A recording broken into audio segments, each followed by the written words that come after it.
central Vermont, northwestern Rutland County in southern Vermont, until 5:15 p.m. Eastern Daylight Time. At 4:11 p.m. Eastern Daylight Time, a severe thunderstorm was located 7 miles west of Benson Landing, moving east at 15 miles per hour. Hazard, 60 miles per hour wind gusts and quarters. Radar indicated. Impact, minor hail damage to vehicles is possible. Unless you forget me.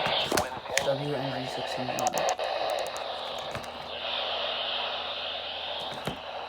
Damn it.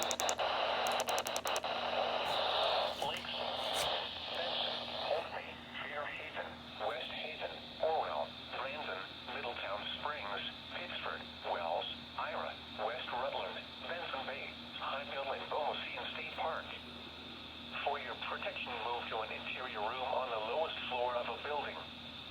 Repeating, a severe thunderstorm warning has been issued until 5:15 p.m. Eastern Daylight Time for the following counties: